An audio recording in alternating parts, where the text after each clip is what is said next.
So at the time of uploading this video, it is presently my first Father's Day ever. And as someone who grew up with kind of, an iffy relationship with my dad, I know what it's like to endure the ups and downs that many of you have endured. My story with my dad is one of toxicity. There is abuse, there's falling out, there's entire years in which we were completely effectively removed from each other. And now, looking back on it, it is one of my more important relationships in my life today. And so in honor of Father's Day, I thought it would be good to sit down with my dad, to hear his story, to kind of find out where he's coming from and what his relationship with his dad was like, and really to try and glean some lessons as I'm entering this new season of my life. I'm no longer just a working entrepreneur, no longer just a husband, but I'm entering this new phase of being a dad. And so I figured I'd try and learn as much of the lessons as I can, pass them on to you, hear a couple funny stories along the way, and just see where the conversation would lead us. As a caveat, I normally have like a videographer with me in most of my interviews. I didn't have one today.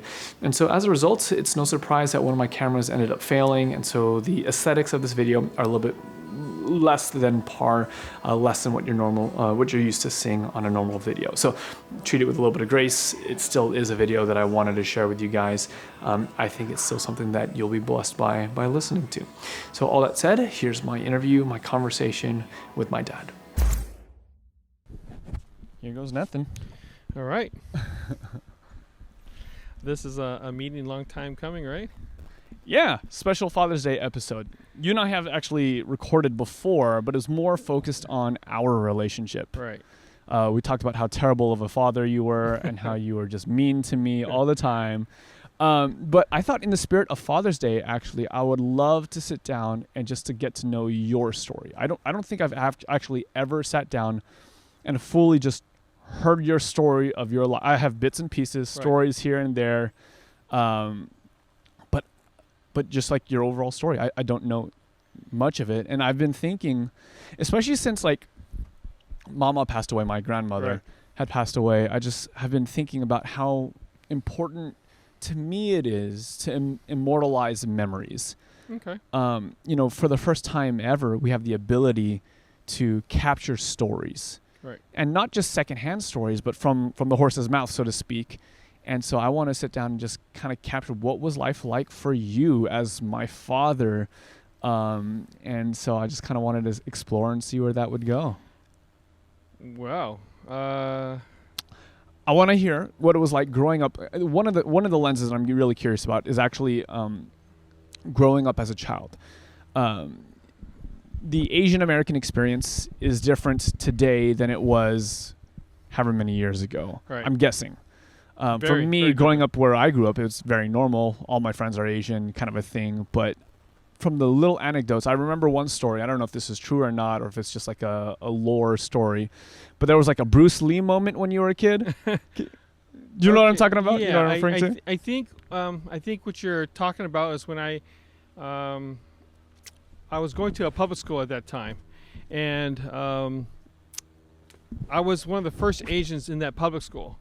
It was predominantly a Mexican and black and white school, but there's This is in LA area? This is in Pacoima, the city of Pacoima. Okay. I don't know why Lolo and Lola decided to, or Lolo and Grandma decided to live in, pick the house in Pacoima, but apparently that was probably the new happening town at the time. But then it just went, the whole city became kind of ghetto, and Grandma and Lolo got divorced, so we, instead of us going to a private school, we ended up going to a public school. And at that public school, we were one of the first Asian families at that public school. So basically, me being short, people will size you up for different reasons. And so they would look at the shortest Mexican kid, and they would say, hey, I bet you can beat him up, or I bet he can beat you up, type of thing. And so they try to egg you on a fight. And a lot of these a lot of these people will, since Bruce Lee just came on TV at the time, they're like, hey, do you know Bruce Lee? And, jokingly, maybe for self-preservation and at the same time because I'm just being a smart ass, I was like, yeah, I know him. He's my uncle, kind of like jokingly. And so they want to see what kind of moves I had or what karate moves I had at the time. And so I would pretend like I knew some kind of move, some kind of martial arts. And for the most part, most people stayed away from me because of that. Except for one kid, they really wanted to size us up. So we had to go to this, they would egg us. Like, have you ever seen like a gang of kids pushing another kid into a street? The direction of that street that we went to was opposite direction of where the house was at. And they would be pushing me and this kid into the street because the school wanted to see us fight. And that was it. And so we just, we got thrown into this alley. And so we just kind of like circled each other. And, we had our guards up. And I think if I have to recollect, I may have been smiling more than looking pissed. And so we threw a couple punches and stuff like that. There were a bunch of like air punches, and the guy goes, forget it. And then he was very disinterested in the fight.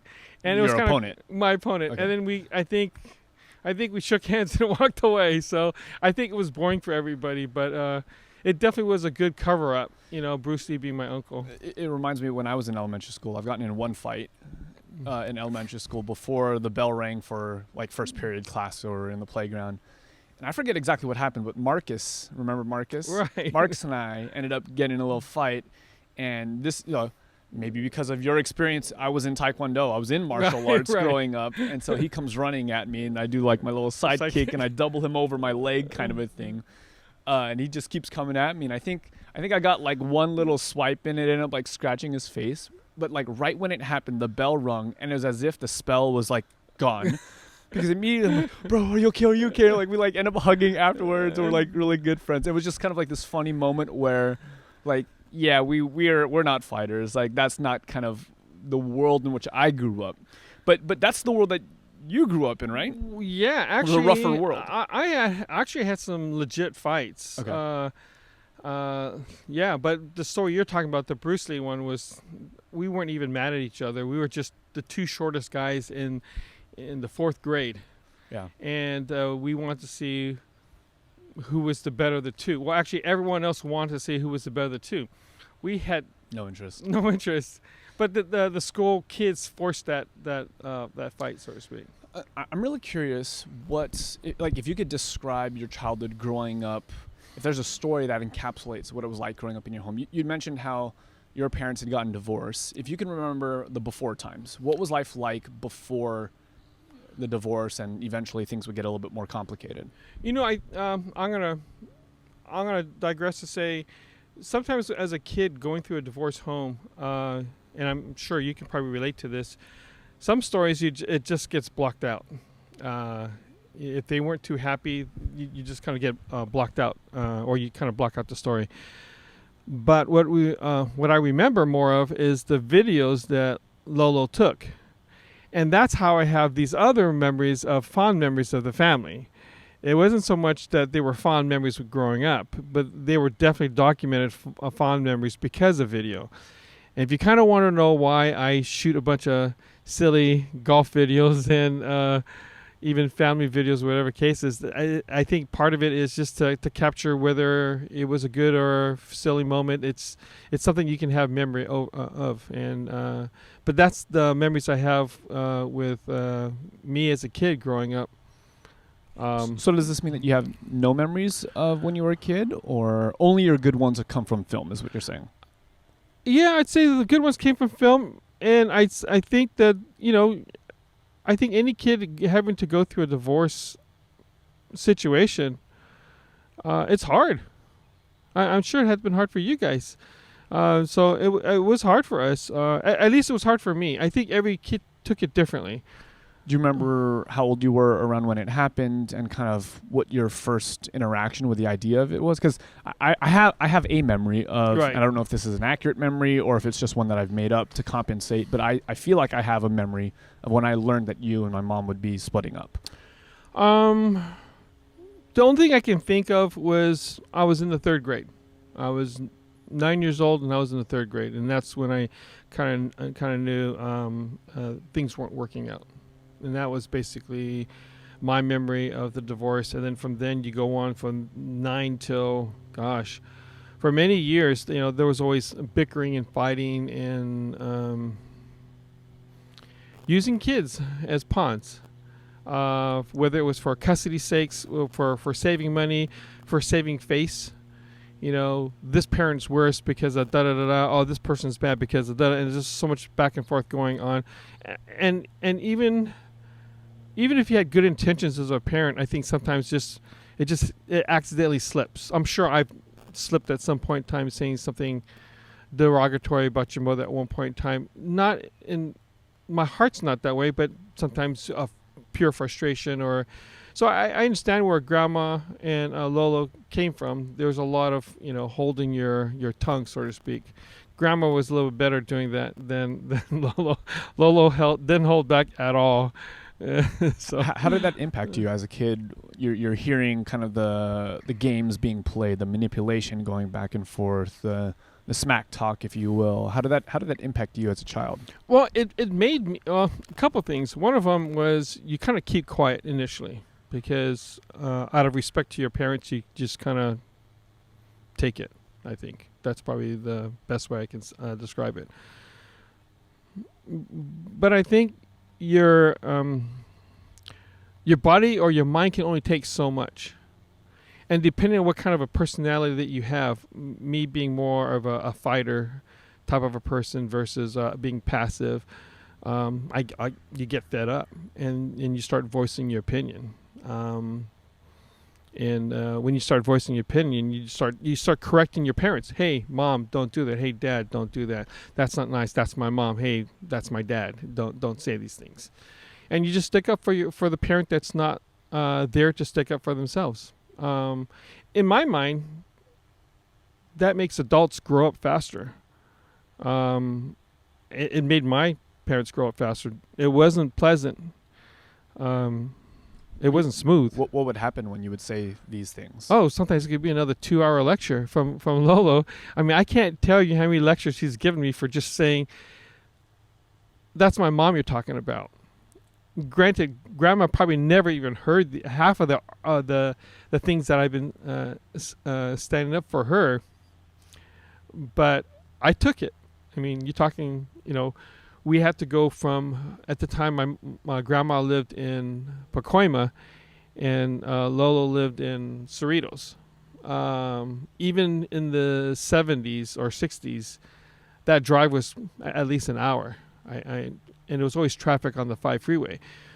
So one of the most dreadful things is on Monday, getting stuck in traffic with a lecture. Yeah, we had the weekend with Lolo, and then now we're driving to Pacoima for school, and I got a legit hour-plus lecture of why he's right and Grandma's bad and blah, blah, blah. The whole And then for the most part, I'd just stay quiet, and then I'd force myself not to listen. Every kid tries to ignore their parent. But literally, if the parent is loud enough, you literally cannot ignore your parent. And from what I remember of Lolo, he was loud. Yeah, he was very loud. And so he would always just state his piece. And you can try to doze off and sleep. It's through osmosis that's coming through you, and you're hearing it. So, it's the funniest thing is I look back at when you were growing up, and when you wouldn't be looking at me or looking eye to eye and you're not paying attention to me, I'm thinking like, you're not listening to me. But the reality is I'm sure you heard me. When the emotion, I can sit back now saying, I know you heard me, but boy, at the moment when I'm telling you, you weren't heard. You didn't hear everything.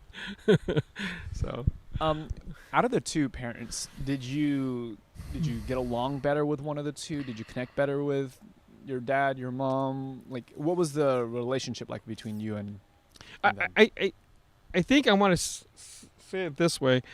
Every child has affinity towards a particular parent. It's not good. It's not bad. It's not even their choice. I don't even think it's their choice. It just kind of happens. And when it does happen, you sometimes fight for the approval for that parent more so than you anticipate. And you don't even it's not even rhyme or reason. It could be the worst parent to you. Or, I'm sorry, it could be the worst. The worst of the two. It could be the parent that's treating you the worst. Sure. And you're like, dang it, why am I still fighting for approval? And you don't understand it.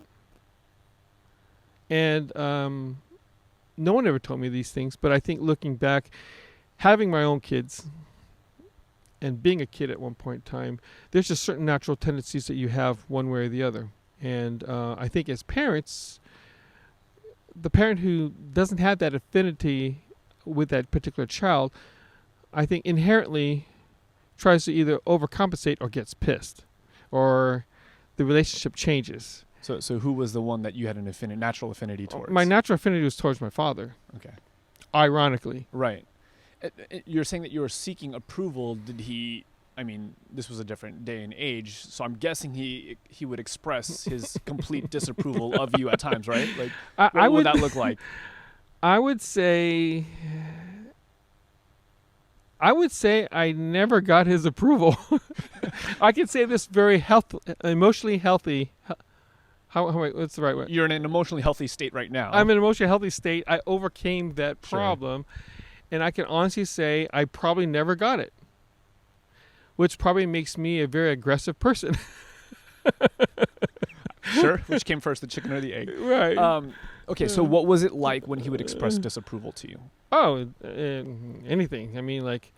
Give me an example. How come you don't have straight A's? And like I would have... I mean, I remember certain situations in school where I would get maybe 1 B+, and everything was all A's.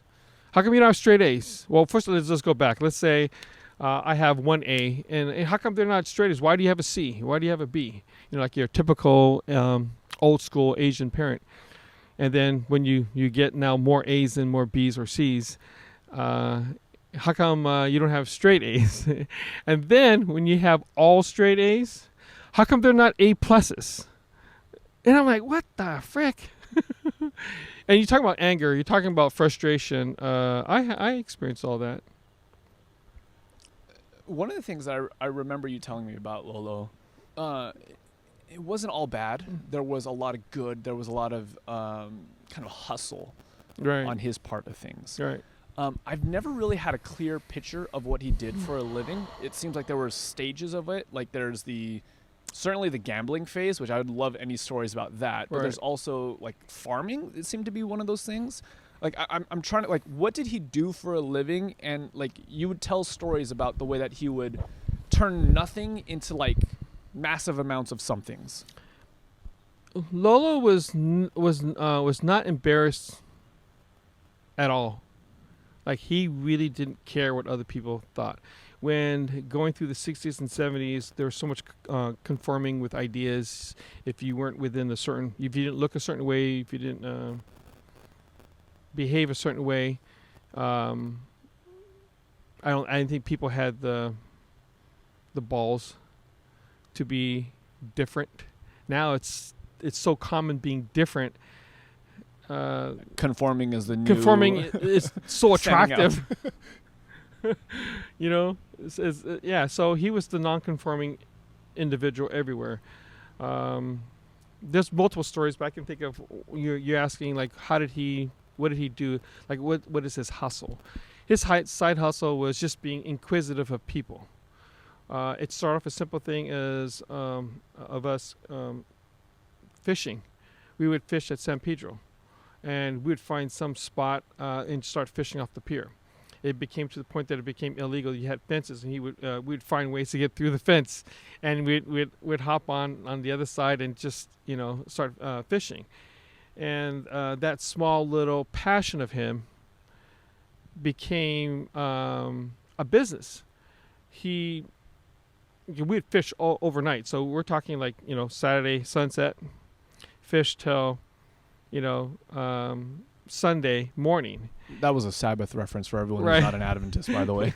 Because you're not supposed to fish during Saturday, or what? You're not supposed to break the law on Sabbath. So when the sun goes down, then you can. Back in the 70s, absolutely. And now I think That's so funny. I would, on a side tangent, if I was with my grandson right now and I knew that it would spark his smile and he would just love to go fishing on a Saturday afternoon, it's family time. But back in the 60s, back in the 70s, you couldn't even put a foot into the pool. That's swimming, So anyway, so what he would do is he would stay long enough, and all of a sudden you see these fish boats coming through. And then, Lolo was the perfect person who loved to people watch. He wouldn't just people watch. He would stare at you and people watch. Like, he would just go straight in your face. What do you got there? And he'd just keep on asking questions.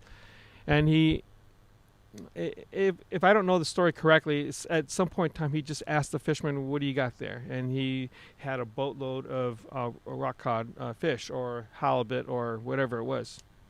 And so after they would deliver all the fish, all the not so prime fish, or even the bones, because they fillet them and they have all this the carcass of the fish. He would say, "Well, what are you doing with that?" And then the guy goes, "Oh, we're just going to throw it away." And he goes, "Hey, let me have them." And so because someone was nice enough to give Lolo something, in return his natural tendency was, "Here, let me give you something else." Well, what the fisherman didn't know is that since Lolo had a farm up in Visalia, he got free grapes from an uncle.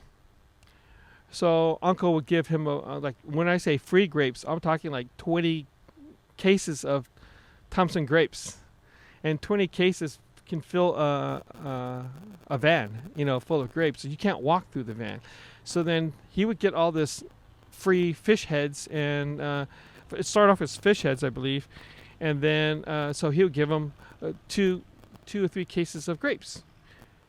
And then the next weekend or whenever he sees them again, he would ask for more fish heads, and the fish heads became bait material, became soup base. The fish heads, Filipinos make a soup base with fish heads, and so just the bartering thing just kept on going on. And then let's say he didn't have grapes. Well, he had over 2,000 chickens in his house, so he would create eggs, or not create. He would create the business of selling eggs. And if you're Filipino, you would understand what balut is. So he would also make balut. So you're talking about Lolo giving a case of eggs, and I think a case of eggs, I don't remember, but I think it stands relatively tall. At least his case of eggs stood relatively tall, and they were balut. And he would give it to this white fisherman. "Hey, you got to try this." And he was so engaging to people who had never crossed cultures before. And he would force the balut on these guys. And these guys were like, "Damn, this is good." And they'd start eating more. "I want more of this." He created friendships. He was no longer getting just the carcass of the fish. He was now getting fish, the whole fish. So they would save him a couple fishes, and then they would get whatever he had. And he also had a buddy. He had a kiwi farm, so he would have a truckload. Imagine kiwi, and having a pickup truck filled with kiwi. He would tell these fishermen, "Take whatever you want." He didn't care. So he gave abundance. He asked for a lot, and he gave abundance in return. So that created his own free bartering system. Never paid a lick for it. He just kept on giving back and forth. And the fish he would go and give to the guy who had kiwi. Give it to the guy who gave him grapes.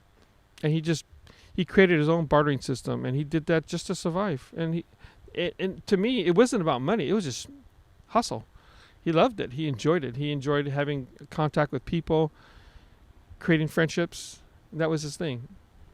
Some of the memories that I have, like, are probably literally like derived from Polaroids. Right. Was when we were all still a family unit, we'd go to Vegas with Lolo. Right. I mean, some of my first like I can still remember walking into casinos and it just smelled like smoke, Right. and I'd have to kind of cover my face because I had asthma at the time, and it was Right. just like this thing. How did the whole gambling thing start? And I've heard stories of him being quite successful with it. Like, where did it take him? Well, okay, if you're gonna ask where the gambling take him, broke. Okay, fair enough. I do want to know. So what you want to know the process? Sure, yes. Okay, so if you go back to before he even met Grandma, he was always he was in the gambling world. Do you remember how they met? Did they meet in the States? Did they meet? Gosh, they met in the States, and Okay. I want to say Auntie Esther Oh, they became friends. introduced the two of them. His sister. Right, Auntie Esther that's living with us. Yeah. Now, Grandma can correct me if I'm wrong. Maybe I'll have to do an interview with Grandma and find out what the real story is, Right. family origins. But Okay. what I recollect from it was the Auntie Esther said, "Hey, you need to meet my brother," Yeah. and that was kind of the selling point from there. And so, but anyways, to go back, He's been gambling since before then. yeah. So he was in the gambling world. Asia's very very popular for gambling. He was a jockey. Oh, right. I forgot about this whole other part of his. Right. So Lolo was what, 5'2"? I don't even think that. Maybe 5 feet. Maybe in his prime he was 5 feet. Okay. Maybe 5'1". I'll give him 5'1". Which makes him prime candidate for being a horse jockey. Right. For all those who think I'm small, Lolo was 5 feet, so I'm a lot. I'm huge compared to Lolo. Anyway, so what was I saying? So he was a jockey. So he did a lot of. He was in the world of gambling, and all his friends were all in gambling, and the mob was pretty big with the gambling scene back then too. He got out of it because one of his friends got killed Because of the mob or because of a race? because of a race due to the mob. So like the mob fixed the race, so to speak, Well, the mob was telling him to lose. and he didn't want to He lose. didn't want to lose. So he wins, and the mob kills him. No, the mob knew that he wasn't going to comply because I think he outright said, "I'm not." No, so they cut the strap of his. I don't know the horse. The saddle thing? Whatever that strap is. Okay. They cut half of it and they put this. The story has it, or the legend has it, there was a spiky fruit in Indonesia that they put on there, and they kind of hid it so no one could see that, and so it was an irritation to the horse, and there was already a slight cut in that. Oh, this is in Indonesia. Is in Indonesia. Oh, you're talking about the Indonesian mob? Like I had Al Pacino in my mind, No, kind of a no. thing. Okay, so the mob in Indonesia. Right. And so he never finished the race, and he got trampled. Yeah, So Lolo said, I'm out. I'm not going to be a part of this anymore. I think it scared him. I think it scared him enough to not do that. So, bottom line, his background is he was always with gambling. And if you, these stories are so broken because it's a story to tell, and it's a story to tell as As it gets bigger and bigger. You're right. Yeah. So why do I know this thing about him gambling? Because obviously it's in the 40s and 50s. How would I know? I'm not even an idea. Well, Lolo produced an album, and in that album is his story of his walk to Christ, and that was his story of saying that he gave up gambling for God. This is the same record that you guys would play that we have digitized. Oh, so there's like there's a written testimony Right, section of that? Right. Oh, I never knew that. You have to ask your Uncle Joe for that. Okay. But so not to stay on point, that there was a conversion through the process, and then Grandma meets him in this converted process. Well, he's still a gambler. Old habits die hard, I guess. He just loved gambling. I mean, My understanding is that he didn't play cards, but he played slots. he played slots. So it started off just going to Vegas, and I remember as a kid in the elementary, I remember just going to Circus, And going to Circus, we would just, play the video games. Or we would play the prizes that you win certain prizes. Like the claw machine or something. Right. Like that. Or you could throw darts at a balloon. You could you throw nickels into a dish, and whatever you win, or those little rings, all your traditional carnival type of games. That's what Circus was known for. It was the only kid-friendly casino at the time, and that was my upbringing of going to Vegas, and you could just see it's like if a person is a recovering drug addict, you don't act differently around drugs. You don't take them to a drug party, because you start doing a lot of looking over the shoulder type of thing, and we could be going to this kids section, like, where all the kid games are, and he has to hear is a ding, ding, ding, ding, ding, ding, and then I mean, as a kid, I thought it was pretty sad. You were able to tell that there was some kind of pull. Oh, absolutely. As a child. I don't think your moral compass is that off, whether you're due to age. I think your moral compass is your moral compass, regardless of age. So I could see that, and you could see him change as an individual. Super excited, showing a lot of passion. And you're like, well, this is just about to explode at one point in time. And was there an awareness at the time that gambling was really dangerous? Like, now there's a whole campaigns, and you see billboards of like, quit, it's not worth your family. Or, like, there's all these emotional ads. Was it like that back then? Yeah, I think those ads are it's like the same ad that warning labels that you have on a cigarette box. So obviously growing up kind of in the influence or under the shadow of the mob, it's not as though he's ignorant to the dangers of these things. In the horse racing, I think, and I'm having to fill in the blanks, I think in the horse racing situation, he moved away from the mob. So him being in America now, going to Las Vegas, it's not about the mob per se. It's his attraction towards gambling, I would say.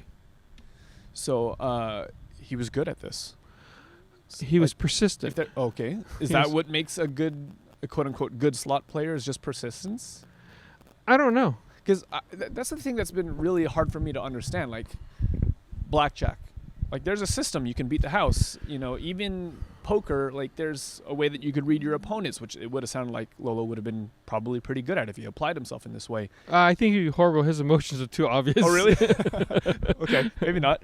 But he was successful for a season at slots. Very. I think have you ever watched the movie Casino? I don't know if I have. There's a movie where I want to say it's the Casino movie, where there's this Japanese tycoon that came into the casino and just did well. Well, he said, "Well, I'm done. I want to go. Fly me back out." So they take him to the airplane, and then the airplane has mechanical failure, right? And so he has nothing else to do. Well, why don't you come stay another night at the casino? And then he stays another night at the casino, and he loses like 2 to 3 times more. I forgot what the story was. I think he wins like $2 million, he loses $6 million or something like that. So it's that scenario that applies. So how does that apply to Lolo? I am a firm believer that every casino that saw Lolo really enjoyed his personality so much they made him win. Right. Really? I cannot confirm this theory whatsoever, but he was such a character. He was such a character that... Is it thinking that when he shows up, everyone else has a good time? No. When he shows up, it causes and stirs business for outside people watching him. Because you're talking about a guy getting excited. He starts screaming, "Oh!" And he says these Indonesian phrases like, and you're going to have to ask... I have to ask Auntie Esther what this word means. He would say, "Aduma, Aduma." And then he just puts his hands up in the air, and he's just like super excited, and he'd win like $2,000. So he starts off with a simple quarter slots, winning a couple grand, and just showing so much excitement. It was bringing a lot of attention. And then the quarter slots became 50 cents, became $1, became $5, and then he started winning on a more regular basis. And the pit boss, he got noticed to the pit boss. And if I remember correctly, this was in Stardust. Yes, I remember growing up with like actual like boxes of Stardust cards. In our house. This is kind of interesting because and this is my story, and I'm going to hold it. I'm gonna die believing. Details may or may not be accurate. Right. Got it. So there was never a VIP for the slot machines at all. Well, Lolo was winning a lot. He was on his winning streak, and this lady comes up. She goes, "Oh, let me touch you for good luck," and she touched him, and he got pissed because Lolo's very superstitious, and he started losing a lot of money, and he complained so hard to the casino establishment that they put a guard out there. Well, after putting a guard out there for a while, you kind of have to put a rope. Where the rope became now this secluded area. Like they put a rope wherever he wanted to gamble, because he was gambling on a consistent basis. And then, so we're flying. Our family is flying to Vegas to go visit. How many people would come out for these family visits? Because I loosely have memories of this. Well, I mean, just the 3 kids plus your mom and me, so that's at least 5 people flying to Vegas. And then I think Auntie Millie would come in, and I think that was it. And Uncle Michael was already there, but I mean, at least from your uncle's and aunt's side. So, we would fly over there, and one week you see that there's a guy standing next to him. The next week you see a rope. And then next month, our next trip coming over there, it's not just a rope anymore. It's an actual room or a secluded area. Then it became a more private room, and it became very typical of Vegas to have a VIP slot machine. And the slot machines he was playing, they were no longer dollar slots. They were like $100 slots, stuff like that. So they took notice to Lolo. And so my statement is, I believe the VIP section of the slot machine in the casinos is due to Lolo. That's my claim for Lolo. I want to transition eventually over to kind of like where your story kind of picks up, because my intent with this conversation is to know more about you. But I know that for you, especially when we get to talk about gambling, for you, like the ending of the story is important for onlookers and for listeners. Yeah. Well, if you don't mind me finishing it just a little bit further. So Lolo, with his excitement and the draw that he brought to the casinos, he was averaging over 10 million of 1099s back in the days. And if you understand what 1099 means on your tax return, you got a 1099 if you made over 10,000 in your winnings. You know how many 5,000 winnings jackpots he got that he never paid taxes on?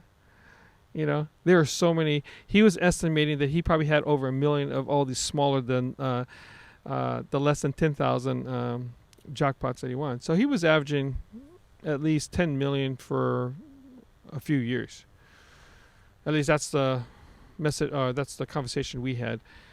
So he was a big deal, and that's why I think things changed, because these are things that he wanted in the casinos. And then he became broke. And he became broke, and it was this really terrible thing for our whole family. Right. I don't visit casinos. I refuse to go to Las Vegas unless I have a seminar going there, but that's just not my thing. But as much money as he made, and he had a lifestyle, I think it's the biggest multi-level marketing scam ever, because they would ask, who do you know, bring them in, and we would have all these free accommodations for all of Lolo's friends. And they got Auntie came over, and she brought her millions into the casino too, and lost as much too. So to me, I think it's the ultimate gambling scam, multi-level scam possible. It's if you're rich and rich friends, and they banked on Lolo bringing people, and he did. So at the end of the day, the money runs dry, and that's how he became broke. One of my earlier memories growing up, I think I can still remember where it happened, or where I was when I learned about Lolo's death. We were in the house that's like north of the freeway, the one up in the mountains, and I remember kind of you pulled me aside, because I'm assuming my younger brother and sister were somewhere in the house, but you pulled me into the garage, and you had this kind of broken look on your face telling me that Lolo had passed away. Right. How did his death affect you? Because the way that you tell this story, at the time and for years leading up, you guys did not have a healthy relationship. In the years prior before his death, yes. I guess I should preface, growing up, he probably said "I love you" that I could remember maybe like 3 times in my life. But he did say it on the day he died. Really? Yeah. You were fortunate enough to talk to him on that day. Yeah, actually, on that day, I called him, and I said, "Hey, I miss you." I said, "Why don't you?" I think I was talking to somebody in this thing about fishing at Cabo, and Lolo was a huge fisherman, and I said, "Well, hey, let's go to Mexico." It was a long shot. I go, "Let's go to Mexico. Let's go fishing. I'll take you to fishing. We'll catch like a marlin or something, And he goes, "Oh man, I have so many taxes I got to take care of, because as a gambler you have IRS issues." And I think if you're trying to evade taxes, that is. Well, he had a point of what he was doing, because I think if your business is gambling, like slot machine, the way it works is that if you gamble for over 8 hours, that is your day's expense. Right. So they need to be able to He was trying to business expense lunch. No, he was trying to business expense his losses. Oh, interesting. And I think it's I didn't really. It's an interesting premise. Does it work or not? I want to say that they changed some of the laws going forward. I don't know per se, but like if you own a horse and you have to feed the horse, that's a business write-off, right? For even there in the gambling world somehow, But so in his mind, what he was trying to create was, these are my losses. These are proof of my loss. You have video of me. This is my time. I've lost X amount of dollars. And when he would lose anywhere from 100,000, 50 to 100,000 in hours. So I'm not going to pay taxes. That was his idea. And same with Auntie. No, I don't owe you nothing. So he had some tax issues, and it caused problems. And because it was a problem with taxes, he really couldn't leave. So the day that he passed away, my last time I spoke to him was, "Hey, let's just go away from this. It'll be here tomorrow. Postpone your trial for whatever it was. If it's bringing you down, let's just go to Mexico real quick and do some fishing and come back." And he just said, "No, I can't, but you know what, I love you." I was like, "Oh, I love you too. I mean, wow, this is very nice, And that was the day of his passing. So, but I think you were asking other questions, though. Well, I mean, I kind of want. It's not a clean transition because this is much later in your life, and I'm kind of curious about what it was like. For example, I want to know about how you met my mom. At some point, you're going away from public school into private school, right? Because you meet my mom, from what I understand, at Glendale Academy, right? She was a friend of a friend that I knew the summer of, and we were sitting in lunch together, and they brought her in to the table, and we just started hanging around. I think there was 6 people on that table consistently, and we just, how it is in the Glendale cafeteria, you sit in the table, and we had one particular table for 4 years. That was our table, and that was it. And so we just always ate at the table. So the first month or two, we just kept on talking, with amongst ourselves within the table. And I think I came into Glendale after the first quarter. And Was there any important story as to why you ended up switching schools? I got kicked out of the house. Oh, okay, yeah. There's a whole story here. There's a whole storyline here. Go with that. That makes sense. Because okay, Lolo, your relationship's kind of frayed, broken. I guess this is the transition. There you go. That's clean. Well, okay, so we'll stop the conversation with your mother. But so basically, what boiled down to is growing up. He was always a tough person to get along with. And actually, there's even a story that goes beyond that story of why I got kicked out. So going through a divorce home, parents use kids as pawns, and sometimes they use it to. Sometimes they want you there, and sometimes they want what you represent, which is money, or less child support, or whatever the case is. And I can honestly say, no matter whatever his Lolo's technique, as horrible as it was, without a doubt you knew that he loved you. But boy, was he horrible in expressing all of it. But I never thought that he didn't love me. Okay, so that's not like a retroactive feeling about it. Like you don't now, as a mature man, can look back and read between the lines and feel love now. When you're getting punched in the face, it's kind of like, I mean... Right, that's what I'm asking. But like as a kid, you're saying you never for a moment doubted it. But is that true of 10-year-old you? Probably not. Okay. Like, why would you be beating me up type of thing, Punching you in the face? Well, he never punched me in the face, but he did hit me with a dog chain, and he did... he tried to throw me over a second-story balcony type of thing. It's a weird parenting technique. I can say divorce does a lot of harm to people. When you think about like why people shouldn't get divorced, it brings the worst out of you. I mean, you can love people so much, you can love your kids so much, and yet you do such terrible things.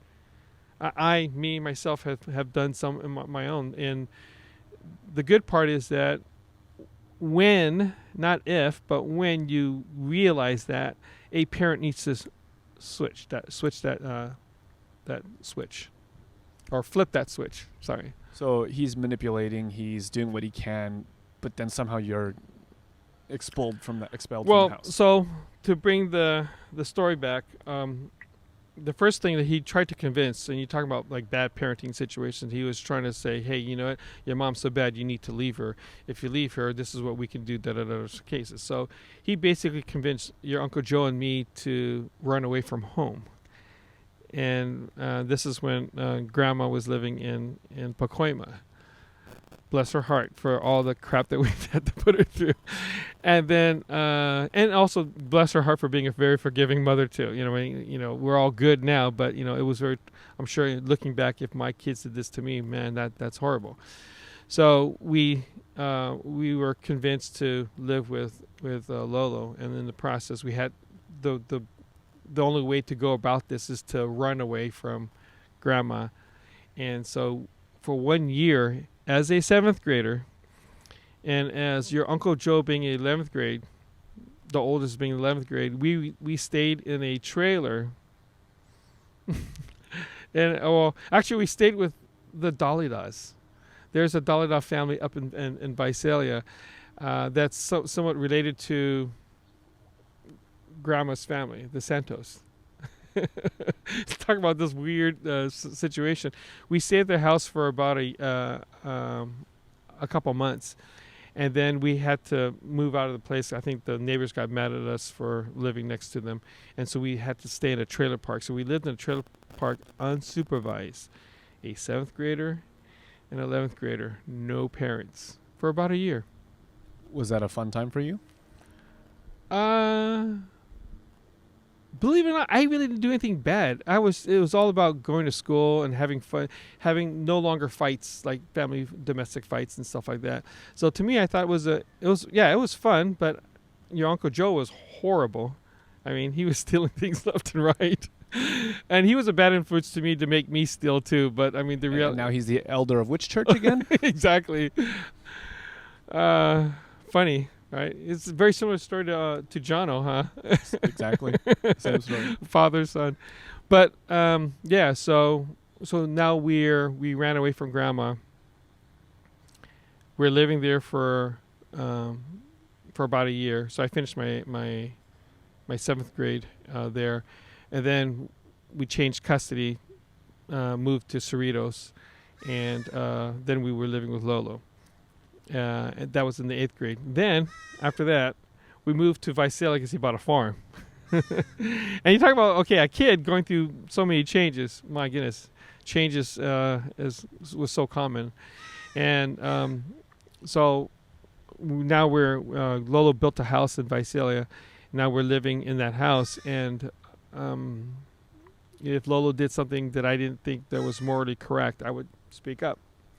Every time I would speak up, it would cause a fight, it caused another argument, until one day he just got fed up with me. He says, "You know what? I think you should move to your mom." I'm like, "Okay." He says, "Pick up whatever you can carry, and you can have whatever you want to carry, and it's yours." And then that's it. I didn't have very much at Lola's house anyways. So, like, we didn't have toys. We didn't have, like, Game Boys. We didn't have any video stuff. So it was very little to carry. But one thing I did carry is I carried my trumpet. I carried my trumpet because I said if I can sell it, I can get Smart. I can get some money off of it. And Is that the same trumpet that I inherited when I was you a kid? inherited, and then Bubba. Yeah, we gave it to him. Yeah, and that's why I wanted it back. And I don't know where it is now. I don't know. I don't even know where the It trumpet has got a certain sentimental value to me. It was a horrible trumpet, but that was the sentimental value of the. It was my. I had literally like a 5-second decision of what am I going to carry. We didn't have duffel bags, so I carried a box of all my clothes, and I carried the trumpet. And you're walking? Oh, he drove me to the Greyhound. Got it. And he says, "Go to your mom." So then and that happened after the first quarter of Visalia, and then I went to Glendale. Then it goes back to now, your mom. So you make it to this new school. You meet my mom. You guys end up becoming high school sweethearts and Right. get married. I remember when I was in.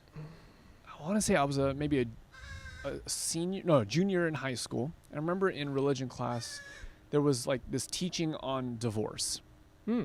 And like they literally had you like look to the left and look to the right, or like raise your hand if you've because they were talking about the statistics of marriages that fail, and I'm sure they had a good point, like maybe don't rush into marriage because a lot of marriages end in divorce, or be careful who you marry, or whatever the case is. But they said something to the effect of like 50% of all marriages fail. Raise your hand if you're the product of this kind of relationship. And then hands went up, and of course at this time you guys had already been divorced. But then they went a step further, which was, I think, pretty toxic. And they're saying that the statistics are that if you're the child of divorced parents, you're like X number of times more likely to be divorced yourself. Right. So for me, from a young age, like divorce loomed over me like a shadow, something to always be aware of and to be afraid of. Did you have any conceptualization of this? Like, you clearly didn't want to be like Lolo in this way, but Right. your path led you down this way. Well, I think for what they're exposing you to, I think the not the sure way, but a good start is you have to care for your significant other more than you care for yourself. That's a huge step in divorce proofing your relationship. And you're saying that wasn't something that you had done? Um, It's not what you saw modeled. No, I'm telling you this now, being married the second time, experiencing other things in life, and healing through problems from my past. I'm talking from my childhood trauma, from my marriage with your mom, and then having to experience a different version of it. That version right there really corrected a lot of the bad that I've had in my past. It's just a different culture. I mean, in their culture, like, there's no winning in sports. Yay! They scored a goal. No. For our family, it's like we want to. It's a different. You're saying that the kind of the way that the world looks at it now is that everyone's a winner. We're all playing, Right. Versus back then, it was like, I win or you win. It's only one winner, so I should always win. Well, I would say that my upbringing was more that way. Maybe self-preservation was a little bit more important, I think. And so, am I understanding correctly that you then imported this thinking into your first marriage? Right. That if there was a disagreement, then I was going to win. I'm not gonna say it was not about winning. It was being heard, because I think the biggest problem going to Lolo had the biggest heart, but he was one of the most misunderstood individuals, and for being misunderstood, for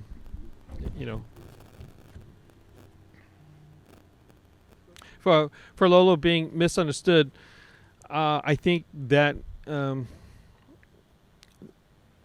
that gave reason, I think, at times for him to be angry. I'm not going to say that those reasons were valid, but they were trigger points. Oh, what? You don't understand what I'm saying. And then he starts going this attack mode. And I felt that was my upbringing, and I think your mom got the brunt end of that problem. Where did the problems in your first marriage kind of start? Like, if you could point back to kind of like the beginning of it all, what was the theme of these problems? I think we have different love languages. To be respectful, I think we have different love languages. I can feel very comfortable to say that I think your mom loved me, and I know for a fact that I loved your mom. I mean, there's evidence of our relationship that goes back and forth, that people who saw us, as shocking as it was for them to see that we got divorced, there was evidence that there was love on both sides. I mean, I'm speaking for your mother at this point in time, saying that I do recognize it, whether she wants to recognize it or not. It's like, I don't want to put words in her mouth any which way, but I want to say that I for me trying to vouch for someone, I would say that it was there. I think the difference part was at age 22 we got married. I wasn't 20. Wait, was it? Maybe I was 24, I think, when I had you. And I graduated from dental school at 25, I think, because you were just a month off. Age 27, I had, I think, my third kid, something like that. And I had an office. And you're talking about stress. Let's keep kids out of the equation. Try opening an office on your own. And it wasn't like I bought someone else's practice. I basically said, this is my location. I literally gave zero, I literally put zero research in the city that I wanted to practice. The number one research I did was, I asked your mom, where do you want to live? And she wanted to buy this house on Doherty. Says, I want to work close to my house. That was it. I mean, you try going with those factors to open a business. I remember you telling the stories of how you opened up a business. This kind of brings Lolo back into the story. Right. That there was an additional level of stress because of how it opened. Right. So at the time, back in the 90s, I think some of my friends were building their office and they're spending almost $300,000, like a really nice spa looking like state of the art everything. And I knew that we didn't have money, or at least I knew that no one wanted to give me that kind of money, and nor did I want to be put in that position to be under that stress. So I just wanted $100,000. So I asked Lolo. Now, granted, when Lolo would gamble, this is in his prime, when he's making $10 million a year, he would blow 50,000 in 15 minutes. So $100,000 is really reasonable to ask. I'll give it to me as a loan. I didn't ask for free money. I just wanted it as a loan. And he said no, because I don't think you're ready. And you're talking about level of anger. You're talking about level of everything. I just said, Dad, I will never ask you anything for the rest of my life. And that was it. I never did. And the moments of time when I felt like I wanted to quit, anger is a very good emotion to use if you use it in the right way. I wasn't very destructive with my anger, I would say, except for one thing. But that will be a different topic to talk about later. But I use my anger for excelling. Like, oh yeah? You said what? Screw you. And then you use that energy to go forward. And I wanted to make sure that my choices I made going through the process was a better result than the reason why I couldn't, or the reason why they said I couldn't accomplish, or whatever the case was. So we opened the office, with no money. Grandma basically came in and bailed me out for that part. So there's all this stress that's coming from opening up a new office. Right. There's the stress in being, parents of 3 kids. Right. Did you see trouble kind of knocking on the door? Did you see it coming? When you love somebody, you overlook a lot of things. I mean, and then, I've been asked this question about how'd you get divorced, and my number one answer is I was too immature and I was too selfish. And I think that holds true in any time you have a problem in a relationship, because right now you are picking your feelings over your spouse's feelings. So my natural tendency, your natural tendency, is sometimes just to blurt whatever is out there. I know that I have ramifications of whenever I say certain things. So part of it is one of the tasks to learn is to look at a person's eyes. Ooh, did I offend you? Did I hurt your feelings? So whenever I do get to that point, the first thing that I'm very quick to say I'm sorry. Because my intentions are never to hurt a person in that particular way. So if I inadvertently did that because I've had my own selfish reasons, I'm quick to say, I'm really sorry. Let me. Can I rephrase it? Can I, redirect your thoughts, because I've now offended you to the point that now you're thinking, negative thoughts too. So and how that applies to a relationship. That was a work in progress, but you didn't know that. Not in 20, I was too dumb to know that. Because all I was worried about was me at the time. So. I remember the picture that I have in my mind of learning about the divorce was the last house that we all lived together at, which was a fun place to be. Like if that would have been like where we ended up, that would have been really cool. Right. But I remember you pulling me into your guys' bathroom, and I think that this is accurate. Maybe you can confirm this memory or not. I don't even remember the story at all. Okay, so to my recollection, you pull me into the bathroom, and you get down on a knee, and I remember it being it stood out in my mind because you started to cry, which up to that point, I don't have any memory of. Actually, I'm trying to think of this. Yeah, I don't have very many memories of you crying, and so I'm like, whoa, what's going on? And I think you had described something that had the effect of you're going to live somewhere else now. Right. How did divorce, or how did the process of divorce and everything else that it implied, like, how did that affect you? Well, I found out that I knew that something was wrong in our relationship with your mom and me, and we couldn't just brush it under the rug, so to speak. That there was something inherently that needed to be fixed between the two of us. What do you mean by that? It was our relationship that we needed outside help, I think. But you can't get outside help if your heart's not. If your heart's hurt, how does outside help? It's hard. And So back to my statement, you have to care for the next person more than you care for yourself. But how do you do that in a healthy manner? It's really difficult. I just knew at that point it was one of those situations where your mom and I, had to go through a change, and it wasn't going to be easy. And I didn't expect. It'd be foolish for me to think I put upon her a very hard circumstance for her to try to overcome. So in that perspective, I don't blame her whatsoever.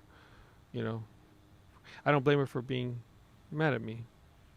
You know, for all the years afterwards.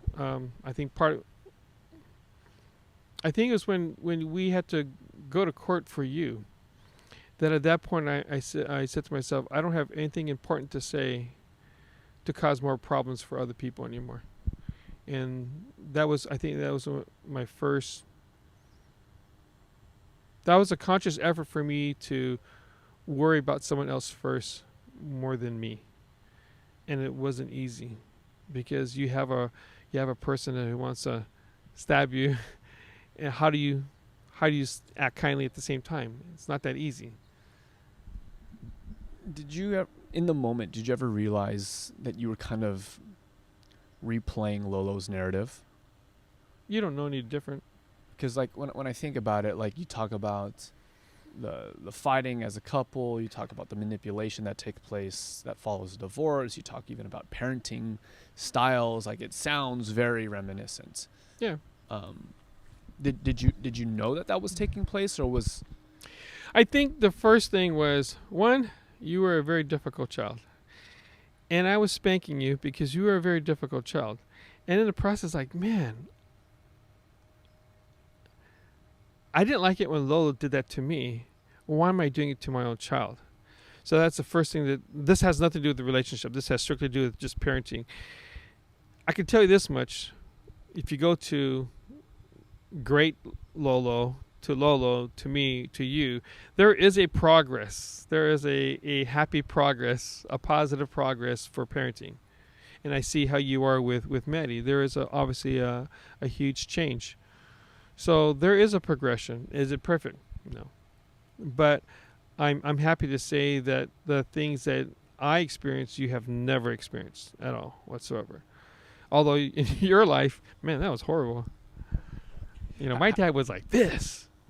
How do you cope with the realization that you are, to a lesser degree, sure, but that you are playing the same track on repeat? I think you fine tune it. I mean, you being a father, don't you feel like you picked up some of my character traits? But this is why I'm asking. It's like, you know, I'm at the very beginning of this journey, and there's he's crying incessantly. I'm just like there's this part of me that's initially just like why won't you stop? Like, and then, you know, and then there's it's a harsher, blunter side of me, and I'm immediately like whoa, like, and I want to like temper that and be like that's not at all how I want to interact with my son. So I'm sure you had those moments of realization, but like, how do you process through those? Well, you're processing this at age 31. Try processing this at age 24, 25. I think your typical 24, 25-year-old is so caught up in their own world, their own desires. It's kind of hard to be a good parent at that young of an age. Now, I was probably... I hope that, at least with the kids, that they never felt that they were never loved.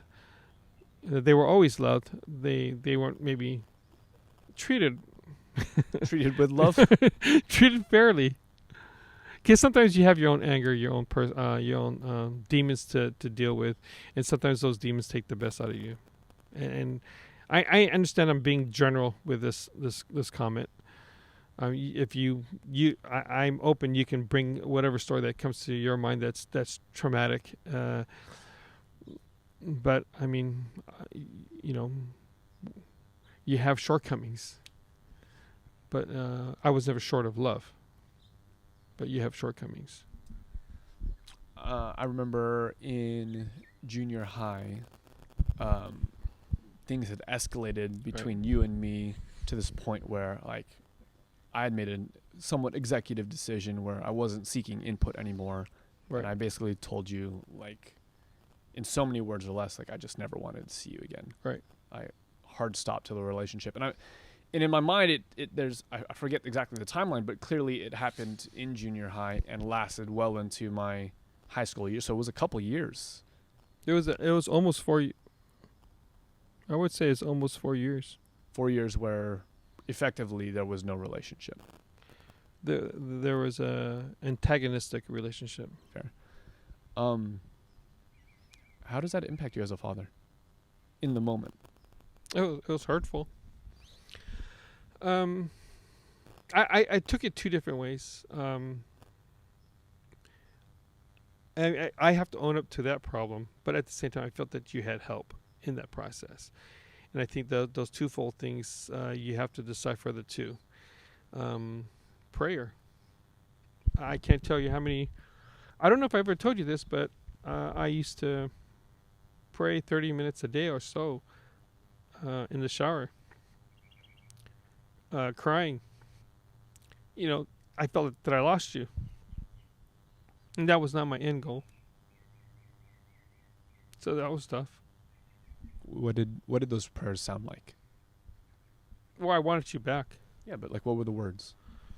I knew God had to change part of me, so part of my prayer was me being a better person.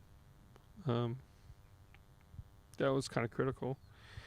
And then at the same time, just having a chance, just a chance to just, I didn't see it happening, I mean, if I put myself back at that time, I didn't see it happening either. I was so thoroughly done. I knew this much. When Lolo and I fought, he disappeared on me. And when he disappeared on me, okay, I'm sorry, I have to take this. I want to change the story a little bit, and then I want to go back. But if I get lost in it, please remind me about this conversation. When Lolo kicked me out of the house in high school, at the moment, the only thing I can think of is F you. Because the last words he said to me when he kicked me out of the house was, "You're a good-for-nothing son of a bitch, now get out of here." And I remember going through college, going through high school, going through college, going through dental school. I wanted to quit so many times because it was just hard. I would say hard because of the cards that I was dealt with. And I knew it was tough. But on graduation day, I invited Lolo. And I remembered, and people really don't know this about me, because if you see me, if you were to have interacted with me, aside from being married to me, I'm a pretty fun and happy-go-lucky type of person. I'm not one to get depressed. I don't have depression issues or whatever the case is. My thing is I just like to enjoy the company of people. But I remember on the day of my graduation, I was looking forever where Lolo was, and I never shared this with Lolo either. But my first knee-jerk response was to say "F you." On my graduation day, I just wanted to say, "I proved you wrong. You're wrong. I made it." That was kind of the issue. And I remember getting ready for graduation. All my friends were just like, "Woo, high five," all this stuff. I looked at your mom. I looked at my family. I looked at your mom's family. They were all so happy. They're so proud that here I am graduating from UCLA. And I remembered the first step I walked into the hall. Your mom and all the family was just right there. They were looking at me, and they had this big gleam on their face. And I looked at them. I'm like, I am not feeling any of that. Like, I don't feel happy. I'm pissed. Where the hell's Lolo? I was so pissed. And then as I kept on and no longer saw the family back there because they were near the back end of the hall, and I was walking down. It just hit me, and I said, "Thank you." I said, "Thank you, Lolo." I go, Not in your head. You're saying thank you, Lolo. Right. Okay. I don't know how I would have gone through school had it not been for me being so angry at Lolo. And it got me through. You put a pin in something earlier. You were talking about how anger is good. It was a good Right. fuel. Right. And this is the product of the good fuel that anger Right. gave you. But you also said that there's at least a time, and I'm thinking you have something specific in mind where your anger didn't serve you well. Right. But just to finish this part, I had to, at the peak of my anger, you have to listen to the reality. What did this anger do for you? Well, it got me through. It got me through the difficult times, and I can switch. I'm like, oh shoot, thanks. I mean, no, thanks. Like, this was a big. There's no way I would have finished without Lolo poking me, irritating me, pissing me off, making me angry. That was his style, and so with that, that's and I was able to have that epiphany and say thank you. It took a lot of insight, and I didn't have time. Like, it was, I mean, the picture that was vivid was I was looking how happy everyone was at that aisle. I had literally had 3 or 4 steps, or maybe 50 feet, before I got to the stage. I was like, man, this is like a big moment, It's a milestone. How come you're not happy? So, yeah, I mean, that's how. Now I knew I would get sidetracked, so now you have to kind of remind me where. You can pick it up in either spot. We were talking about kind of our alienation, the prayers that you were having in the shower, kind of what it was like working through that. Or we can pick up the thread of how anger didn't serve you well. Well, the part that anger didn't serve me well, and it's still something I think it haunts me as of today, is that that's still my trigger point. The good news is that the people who do love me, they'll just give me a look. I'm sorry. The first natural response is once I know I've kind of pissed them off because I shouldn't have said that, or there could have been a better way of saying it. I'm very apologetic about it, and that usually solves the problem. That's the easiest way to diffuse my circumstances if I was too snappy about something. Aunt Sue would just look at me a certain way, or she would just look like she got hurt. When she got hurt, I was like, wait, hold on. I do not intend to hurt her, not purposely. And if it does happen, I'm the first person to give her a hug and say, I'm sorry. And we may have a rougher way of expressing our emotions than your wife, and my wife are very similar, that they're more tender in that part. And so anytime that I'm not tender, or I'm a little too snappy about that, I always look at her response, and if she feels like she's hurt, then sorry. It's the easiest way, because I know that's not my intention, but I have shortcomings in that part. So bringing it back to broken relationships and, how ours was specifically, when I don't see that in you, and I don't see any reason to stick around, and you're also not seeing a way that we can fix things, like you're praying. Is there any other kind of... I think that the role of being a father. Okay, I think this is where. You're talking about Lolo. Right. He's gone. I know. Okay, Yeah. So this is where this plays a part. I know what it felt like. I know the appearance of what abandonment feels like. And now, is it really abandonment, or does the parent just they have it up to here, and they're having to deal with their own issues that they deal with first, and as a kid's perspective, it certainly feels like abandonment. When they kick you out of the house, it certainly feels like abandonment, right? Some might define it as abandonment. Right, exactly. When they ship you out of the house, it kind of feels like abandonment. But I think those kind of stories, what it made me think, obviously, like, now you're a child, you're pissed, you're angry, you're sleeping in bed. The other person has maybe a nicer family lifestyle, but you have this turmoil always going on. You know, you just got kicked out of the house, no one cares for you, that kind of an idea. Those things run through your head. So you can be this as the story plays in your head, are you always going to be this angry person, or are you going to be who you naturally are? And I think so. My social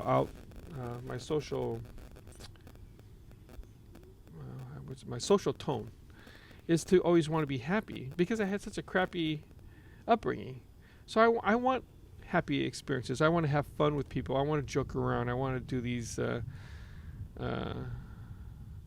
fun things. I mean, I guess if you ever want to know why I am, it's because I don't want that. I don't want the anger part, but it does come out. And so part of this story gets all kind of a blur. So I'm effectively saying, go to hell.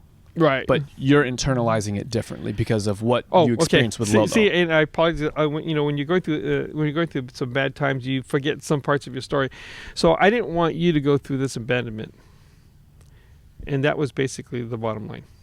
And I said, all I need to do is make sure I never left you. You could deny me for the rest of your life. I don't really care. Like, I wasn't going to take it personal. I didn't say it wasn't going to hurt. I just wasn't going to take it personal. Because it did hurt. So that was my choice. As you're going about the process of reconciliation with your offspring who, couldn't care less if you lived or died at that time, right? What was the attempt like? What was, other than like shifting this attitude, which is colossal, right? Like, I'm not going to take it personally. I'm still going to show up. Was there anything external that would take place? It sounds like what you're saying, that the solution was an inward solution. Like, I'm going to think about things differently. My heart is going to be oriented towards my children differently. It was a prayer for God to change me, my heart. And how did that happen? Or what did that look like? Well, the change in my heart is, for one, like, okay, so if your kid could care less about you, you could definitely stay angry. That's my tendency.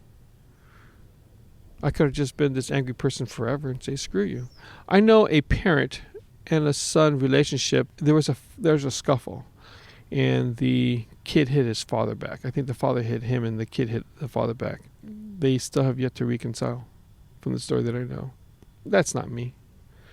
I can be explosive. I could be explosive, but I don't hold things. That's just not my MO. So, part of me had to change. That's how I felt. And it wasn't going to happen by myself. So you weren't going to help me. So how did you go about, like, how did you get to a place where you could change? Time. I think time took a lot of it, and going through a divorce, I think these are some of the ramifications of a divorce. God doesn't really want promote divorce or want a divorce.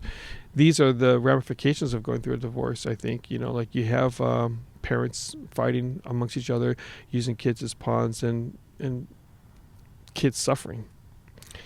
So what is different from Lolo and versus me? In Lolo's situation, well, your mom's bad. I had to stop talking about how bad your mom is. I had to basically say, well, this is what we're going to do forward. The mindset was is to own up to your part, and that was it. It wasn't like, I didn't want to repeat what he was doing. I didn't want to keep on saying bad things about your mother.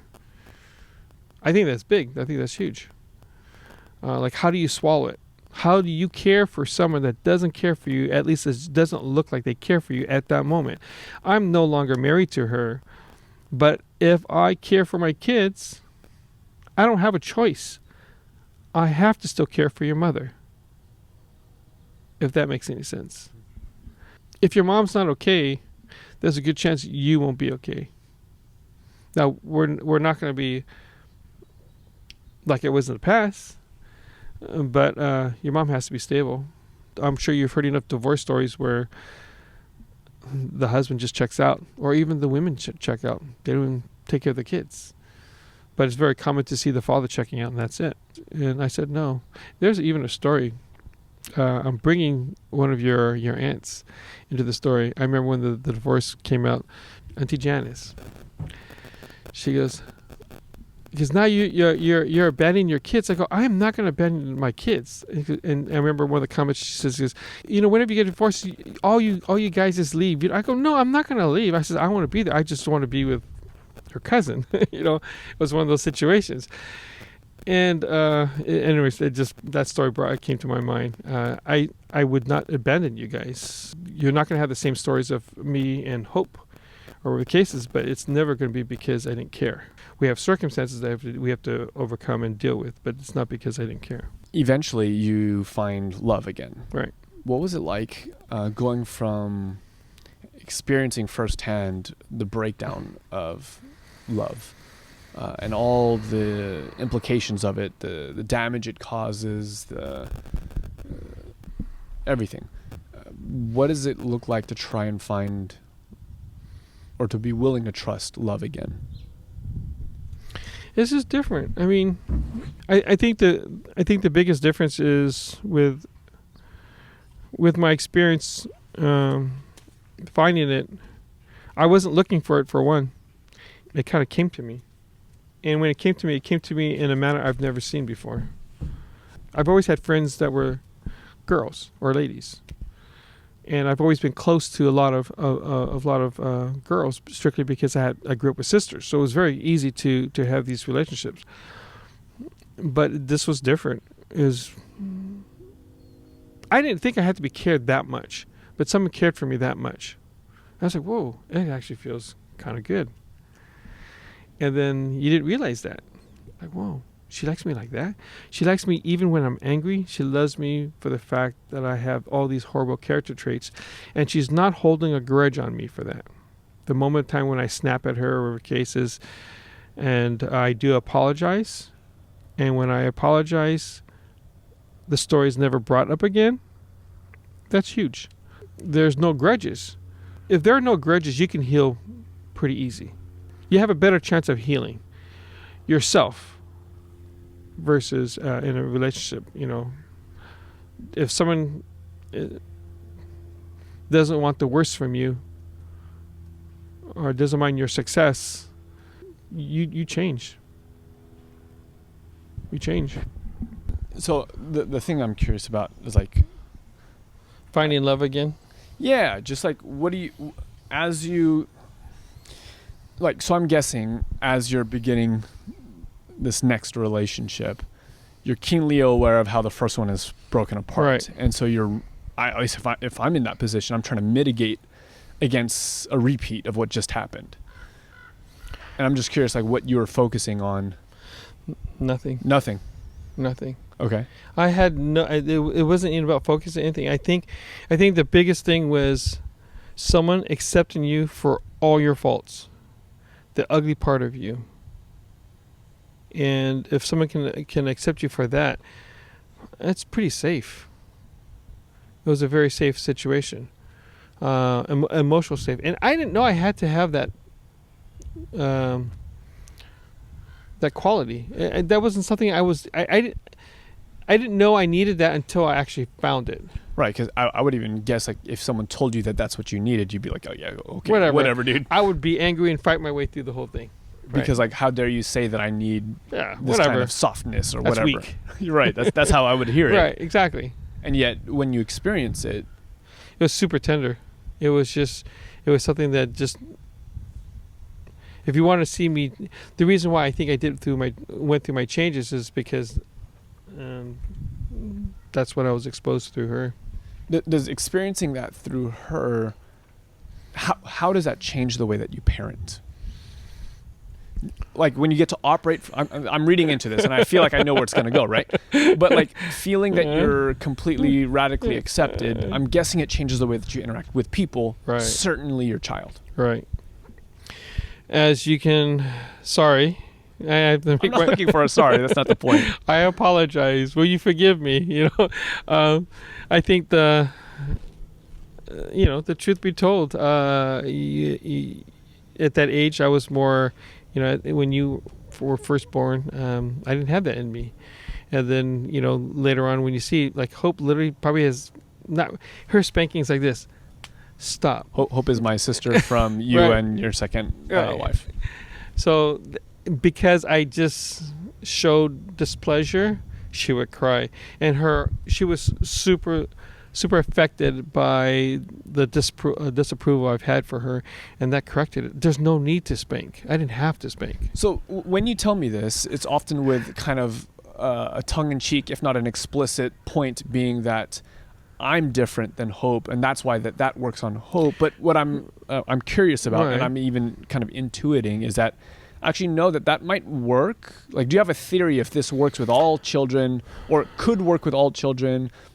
Like, would you have, if you could go back and do it again, would you try to approach that with me being the challenging child? I would say I would say how I am with kids who are challenging versus kids who are not challenging.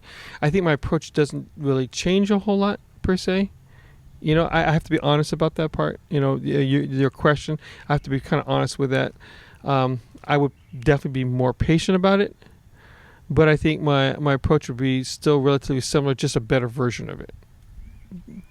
I don't know. Spell that out So for me. basically, so let's say if I had you at age 30 or 35, I would say my approach toward it would probably be to be a little bit more patient before I spanked you, that kind of thing. But I think the personality that you bring to the table would probably still elicit a certain kind of response, and it has nothing to do with it's not only about you. Does that make sense? It has to do with how I'm handling it. Right, and that's what I believe. Right. And the reason why I'm super curious about this is because I have to now wrestle through how do I want to respond to my child. Right. And if there's more children later, then I have to rethink that for each unique personality. Right. And I guess really what I'm wondering is it possible to, like, I guess I'm coming at a struggle because I feel in certain cases like I don't know that I would have responded to other things, but also that's just because of my unique perspective. Like, and maybe I would have had the parenting and the home environment had been a little bit more stable, a little bit more accepting. Like, there's a certain amount of ownership everyone must have with your personality. I'm talking me first. I'm not talking about you. I'm talking everyone has to have a certain amount of ownership. And with that ownership comes the blessings and comes the sadness. It comes everything. Like me being me using anger to be successful, and in my choices is not going to be the same. A person can use the exact same anger and be very destructive and start doing worse things. So you have to have an ownership of your particular personality and just own it. Own it. Like, hey, like I know I know with my shortcomings that I have, I'm in a safe relationship that allows me to be in that situation. And whenever I can catch myself, either you make your apologies or you minimize that exposure of the bad parts, but you can't change who you are per se. I think that's just the ownership you have to have of your person and make it and do something good with it. Your personality has a lot of leadership through it, but being a leader, not everyone likes you at times. I mean, I'm sure you can have some difficult times for being a leader. Same thing in me being an owner of a boss. I can, I have staff members who truly love me and are fully appreciative. I have ones who can't stand me. But part of it is that's part of the responsibility of my own personality. I think you just have to have that ownership of that part. So going back, could I have done it differently with you? Oh, I think it would be a better version of it, but there would probably still be some spanking one way or the other. I have to own up to my part, and I would say you were always a child that had who didn't mind challenging authority. That's who you are. That's my perspective. Your mom can have a totally different perspective of it, but that's my perspective of it. And I'm not faulting you for that. I don't think it's a bad thing. I think that's what sometimes makes good leaders. You have to ask. You can't just do status quo all the time. You need to, you have to shine one way or the other. So you're in this stage in life now. You're almost completely an empty nester. COVID was the only reason why that you weren't an empty nester at this point. What is it like shifting away from the season of being like dad, like as a primary identifier, to not that you're not dad anymore, right, but like it's just less obvious because all your kids have moved out of the house, they're starting their own family. Now you're Lolo, or now you're something else. Like what is this process of realizing that your kids are moving out and going on with their life? What is it like? I think it's exciting. I'm encouraging the empty nest right now because it's the milestone of hope. And you're not referring to my sister when you use the word hope. Oh, it is. Okay. Hope. It's the reference of hope. Her getting a milestone, accomplishing a milestone. I think when you got married, that was a milestone that I was not prepared, nor did I know how to react towards it. I'm trying to remember the timeline. Am I the first of the three? Right. Yes, I was the first to get married. Okay. Jordan got engaged before we were even like when I met Emily. We got married so fast that we beat him to the altar. And I think it's like this. You're a dad now. How does it feel? It's different. It's not. I'm sure it's not what you expected. I don't know. I don't know how it feels. I'm still kind of. But the moment you had the child, it definitely changed you. It was a milestone that you I know that it's a milestone. I recognize it as one. Yeah. But I don't know. Like people talk about like, what does it feel like to be a dad? Well, I don't know. It feels like everything else. Like, it's just another day. Like, you made the decision to get married. Sure. And it changed me because now I have a daughter-in-law. And then the next milestone after that was my first grandson with Aiden, with Jordan and Ashley, and then another one. So you're asking like, what does my life or my future look like? I'm embracing the Lolo part of it. I think that's the coolest part. Well, you said that me getting married changed you. It was other than just like adding a daughter-in-law. Like, what does that mean? Well, I maybe I said it wrong. It was a milestone that I had nothing to do with it, but it was a milestone that I accomplished. Or that's not even. I don't know how to say it correctly. You're just saying it was it's an important moment for you, even as a parent. Having a daughter-in-law is a milestone. What does it mean when you see your kids getting married? All good things. I mean, it's. Like, but what does it represent to you? Like for you as your own person, not what you're thinking about, what we're going through, but. Happiness. I mean, Emily's the perfect person for you. I mean, she's having to see someone care for you is really comforting. It's a nice feeling. It's nice to see that, and it's nice to see that with all the kids. Like you have a significant other that decided to get married. I mean, I'm not reading into the question that deep. It was just, it was nice. It was a real nice experience. I think most parents. Hopefully, all parents should experience that to a certain degree. It may age you a little bit. Like now, I have in-laws, or I'm a grandparent.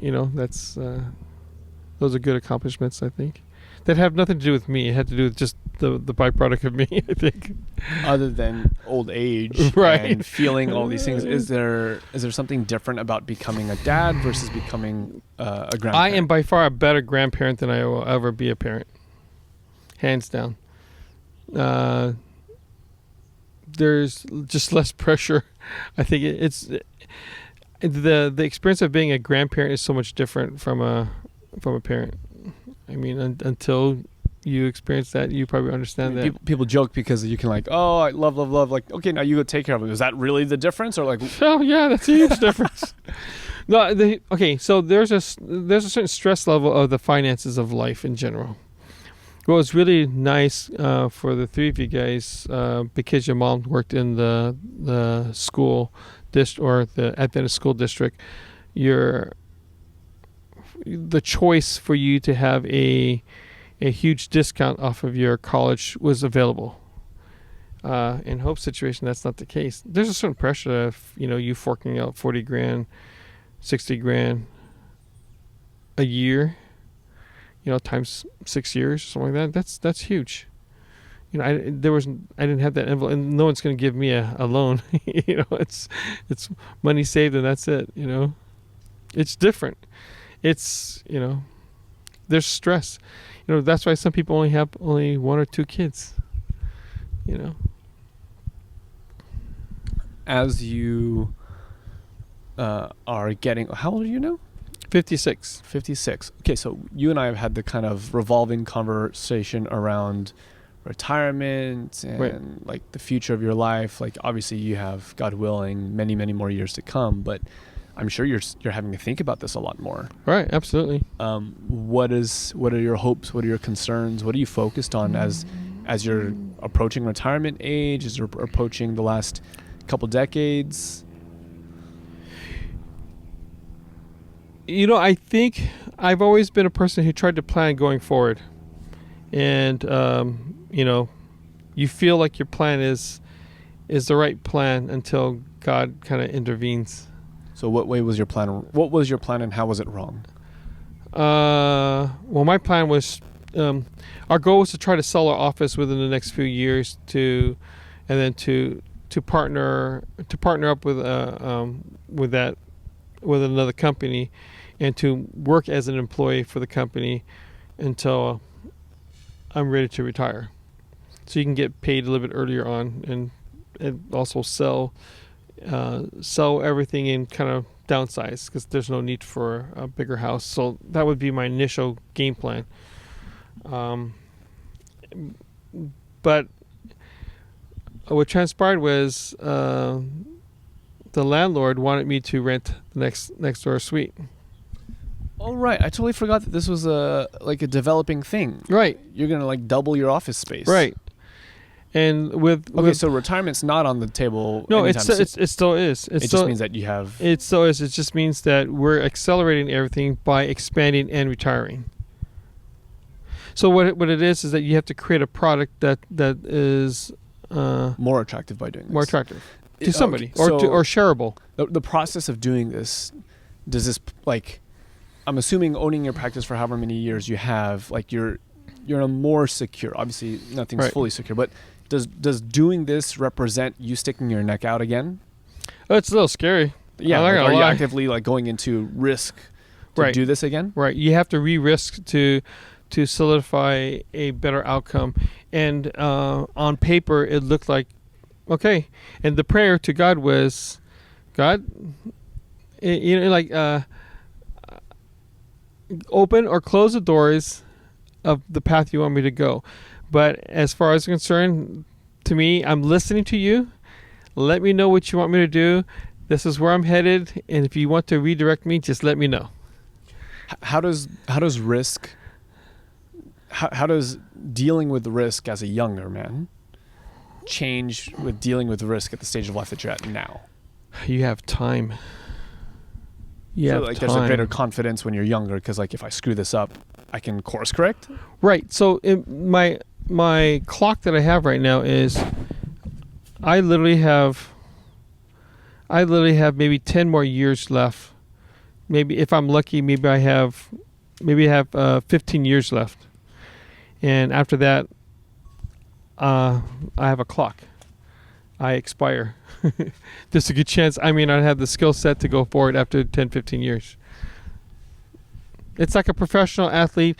They got 5 years to play a sport and they're done. And they know that. So I already see the end happening. And so it kind of matters. Well, do you expand and you invest all this money and you have no time to recoup it? You know? Is it kind of risky? Yeah, absolutely. But back to asking God to open and close doors, He closed it really quick. The retirement door? No, the expansion door. Oh, okay. So then it's not happening. I'm so confused as to what's happening now. It's not. The expansion is no longer happening. Okay. Yeah. He closed the door really quick with my bike accident. Oh, okay. So one of our future episodes, we're going to talk about this in passing, but like, because this episode is going to air before the one I shot earlier with Jenna. Yeah. You were hit by a truck. I was hit by a truck. And you very likely could have died. The combination of me going faster or the truck going faster or slower, any one of those combination, the worst outcome would be my death. I would have been hit by the truck and going underneath the whole pickup truck and be smashed, or paralyzed, or shattered knee, fractured femur, or a new hip. I mean, you pick any one of those things. You pick any one of those changes combinations. Your life dramatically. Yeah, spinal injury. What if I had a broken wrist? Still can't work.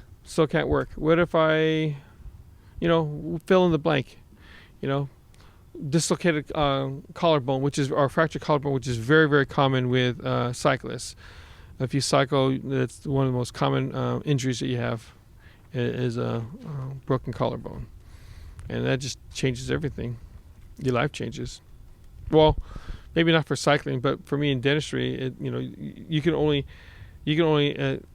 tolerate a certain amount of pain. I've had my collarbone dislocated in football, coaching Jordan's kids and playing racquetball with Jordan. So this is with Jordan's kids, Jordan's friends in high school, and this is playing racquetball with Jordan. And this thing took almost a month. It took almost a year for the pain to stop.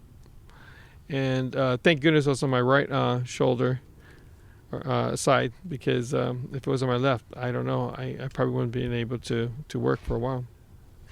So this near-death experience for you is interpreted as closed door, don't expand. Because life is short. Who knows what can happen? Even that. I don't even have I didn't have the energy to maintain even my own business, yet alone trying to expand. So everyone that was involved said, "Hey, everything's off the table. I don't want to deal with this for another year." How many years do you think that this accident aged you, like inwardly, mentally? Well, it depends. Because if you were to ask me 2 days after the accident, I felt like I lost 10 years. You're looking today, it's a little more promising. It's a little different. So there's light at the end of the tunnel, but you don't really know what your outcome is. I don't think I can run still. I'm able to walk with no limp, which is pretty big. But I don't see myself running anytime soon. It's not like you were running beforehand. Exactly. But I mean, but the idea that you could run was nice. Let's say that a bear's chasing you. You want that ability to run away. Even in your prime, you're not out running. But bears can run like as fast as horses. 30 plus miles, I think. Like, even my bike. Even on your bike, you're not getting away. If it's downhill, there's a good chance. I have a chance. In this situation, I don't know, a little different. What starts to come into focus with the near-death experience as you're getting older? Like, what's coming into focus for you as far as what matters, what you want your life to be about? Well, I don't think a whole lot changes. The number one thing I think that changed with me was the fact that my decision to try to expand. That, to me, was more of my clue. You know what? I don't think I have the energy to try to recoup, go through therapy, and try to juggle my office and the expansion of another office and the construction of the office and everything that goes with it. To me, it's just, I don't think it's the right time. All my other goals, I think, hasn't really changed. Aside from that, the timeline stays the same. My focus to be with you guys, nothing's really changed in that part. I'm curious what, okay then, if that being the case, what does the ideal, like, retirement look like for you? Because I have a picture of what I will hope my future is like. I want, I mean, I'm not like so far into the future, what I want my immediate future really to look like. My dream is to have myself and all my siblings on the same cul-de-sac. I do too. With tons of kids running in and out of each other's houses, yelling and screaming. Like, I want it to be as chaotic as my childhood was, but just like all right. cousins. And I don't know what it takes to do that. It sounds like half of the partners are interested in the Northwest, and the other half are like, oh no, we're good. Well, I would move literally anywhere in the world to accomplish that, is how I feel about that. And I would say, to add to your dream, if there was this big cul-de-sac and we picked the smallest house on that cul-de-sac just to have a time there, I mean, like, so we can go in and out, that type of a thing. So you want a retirement house on the cul-de-sac, but that's not your full-time place. No, I mean, because I think to plan things going forward, I think you sell a big house, you buy smaller multiple homes, and you have those as rent income situations, and then you're able to rotate your time so you could still do some travel, and just because I don't know if we can get everyone in the same cul-de-sac. That was your dream, but in my dream, without having to interpret your dream, if there was a place to be in California, a place to be in Washington, I was happy with that. That type of a situation, assuming the kids are there. I think us moving into the van is like the Band-Aid solution for that. It's us getting closer towards that. Right. In that, we get to be here with Maddie and present, but I don't know how sustainable I know that it's not sustainable. Right. I guess I know that there's a ticking time bomb, as it were. Well, Jono had this one property he was interested in Fresno, and to me, I like where he lives in that particular area. As a retiring or soon to be retiring person, I think it's a perfect place. You can have all the you can do some outdoor stuff, because in the summertime it gets too hot. There's enough golfing, and Yosemite's just like 45 minutes away. And when the summertime comes, you have to have a place that's cooler. So it has to be Washington or something like that. But to backtrack to do this cul-de-sac thing, it's 40 acres. If every kid had 5 acres, you're far and close for everyone. That's how I would see it. I would love that too. But I think that'd be so cool.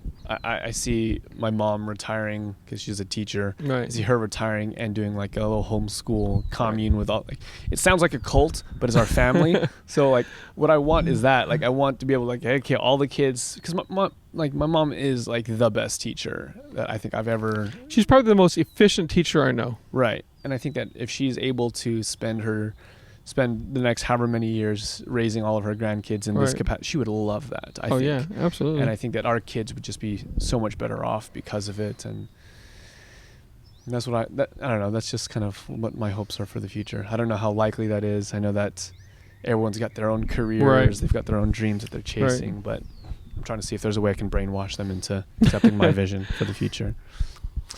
Okay, so like, I guess maybe wrapping it up, I'd love for you to kind of dream about the future, not so much for yourself, but for your kids. Obviously, we hope and we trust that you'll be here for much longer, but at some point you do move off the scene. What is your hope for the future? Well, that's a very loaded question, asking an Asian father. Because I think my exposure of having an Asian father and mother, they have this predestined choice for you. I don't think I have that. That sermon I did on Father's Day many years ago, it worked, is what you're saying? I don't know if you remember that. Yes, they asked me to preach on Father's Day as a single man. I'm like, what the heck? This makes no sense. Actually, it was very good. I liked it. I think it was received very well. Very similar to that, meaning that I don't think it's my story anymore. I think my story basically is to propagate and allow you to have the ability to make better choices, and you kind of go from there. Now that you're an adult and I may have some wisdom in this particular situation, and you know how grandma may sometimes give unsolicited advice. I don't want to do that as much. Like you have your parents to tell you, do you want to copy these or not? It's kind of like the advice they gave you, pick and choose the best of your mom and me. Well, in this situation, I'm not going to pick the same things that Lola and grandma did to me. I don't want that. And so I think you got to take your own ownership of your future. That part, if you do something that I don't necessarily appreciate, I'm just going to say, hey, I don't really care about this. After I said that, you're on your own. You have to absorb that and process that information to the best you can. That would be my thing. But I'm really happy with all the kids. You trying to raise a family and try to go doing the van life. That's not easy. That's pretty adventurous. And then Jordan being smart and trying to save as much money as he can. I mean, I don't think you're making bad choices. None of them, you guys are making bad choices. You just, I mean, it'd be nice to see what comes out from it, so. But I don't have any predestined ideas. I think hanging out, doing this, like, for you coming over and the kids come over just to swim, that's it. And like, my things are very simple. Maybe it's because I didn't have that time when you were growing up. Lolo did something that was very unique. He always complained about why we were never at the house to visit him. And when we got there, he would go about his business. He wouldn't even talk to us sometimes. And I'm like, Dad, I go, we're here. Don't you want to do something? Oh, I'm so busy. What it boiled down to was he just wanted us in the house. It wasn't that we had to build more from that. That's what he required. That's what he wanted. And so part of me to comply was just to show up. It wasn't that I had to be entertained. It wasn't that we had to do a particular event. We just had to be in the same household. And the kids could fight amongst each other with the cases. And he felt like he was part of that family for that moment of time, for the weekend or whatever the case is. That's my perspective of it. That resonates a lot with me. I'm finding, at least in this exact season of life that I'm in, like, that's what I want. I just want to be in the same space, just to hear the background noise of our family again. And I think that, a lot of that is influenced. Like, how many years have I been on the road now? I mean, I haven't been home since almost maybe 15 years. Maybe. I come to visit for a day here, a day there. Right. Maybe a week at the most. But for all intents and purposes, like, I've been so distant and removed from, like, the family experience. Right. And I think this is how becoming a father has shifted the way that I see things. Right. To me, the most important thing right now for me is that Maddie grows up around cousins, around grandparents, around aunties and uncles. To me, like, that actually is, like, the most important thing to me right now, more than anything else. Right. I think I'm willing to make so many more sacrifices just so he could be around the family. Right. Well, I know this much. We have a canceled Southwest flight for you. I mean, my take is I'll be flying more, and I don't care for that. I mean, I'm sorry. I don't care that I have to fly. I would find that very entertaining. It's a change of scenery, It's like us going to Jono's casa, It's a change of scenery. It's and you just tell me when you want us to come by, we come by. You need a break or whatever. That's what I see in the future. Just doing more family things. You don't have to. Well, we have one potential plan. Thanksgiving. Right. Go up to it's not Yosemite, it's What do you say? Oh, Utah. Moab. Moab, yeah. Moab. Yeah. That would be fun. Yeah. Definitely. You just have stories. They don't have to all be pleasant stories. Like, see, a lot of times, part of the memories I have, even with my father, they weren't all fun and games. There were times that were still pretty tough. Like, even going to Vegas, that was hard to fly 3 kids. You guys are crying when you're flying. Nikki was not even 2, and she had to go up and down the. Thank goodness it was only like an hour flight or less than an hour flight. She cried. Traveling is not fun. But I think you have stories to tell afterwards, because I really feel that even if the event wasn't perfect, your mind may forget the bad parts and will remember some of the fond memories. Like maybe this trip coming down here, this could be one of the memories that you remember. You may not remember all the difficult part of the traveling, going in and out of the van, being in the heat, all that other stuff. I think they're just stories. Like, I have stories to tell with Lolo, and as hard of a life that I've had with him, he knows. I feel very comfortable to say that he knows that I love him. You're doing this as a Father's Day story. I'm pretty sure there's a lot of parents and children that have had worse situations than you, and I'm pretty sure there's a lot of parents and a lot of fathers that have treated their kids worse than I have treated you. I think you just you have to have a goal in mind. My goal was to always be your father, even though you didn't want me to be your father. In my mind, to never abandon. It could look different. Someone else could perceive it differently, but in my mind, I knew that I didn't abandon you, and I didn't care what I had to go through the process. The story to tell for fathers is never quitting. And I think a lot of relationships will be more successful if the father just held their ground. Imagine that they were in an unloving situation, but they held firm. It would solve a lot of problems. Hold firm in which way? Hold their ground as in, like, defend their point of view? Well, looking back in your mom and me, I'm a way more mature individual as of today, but I wasn't at the time. Could I have been a person that can be able to tolerate the relationship better, or weather the relationship better, and make maybe better choices for the whole family? Absolutely. But I had to go through certain experiences in my life to get to where I am today, and it wasn't necessarily going through the experiences with your mother. So I was able to learn, and I was able to grow.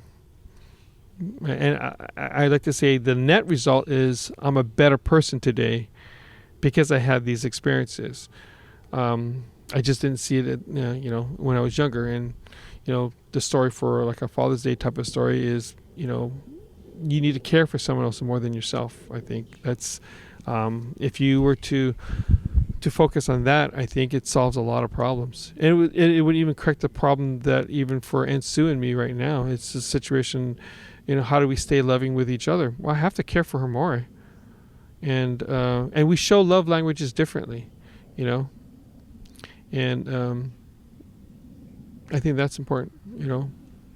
That's a good take. I think that's a good advice for a father to other fathers and to other people in relationships. I think to love others over yourself. Yeah, to be selfish that way.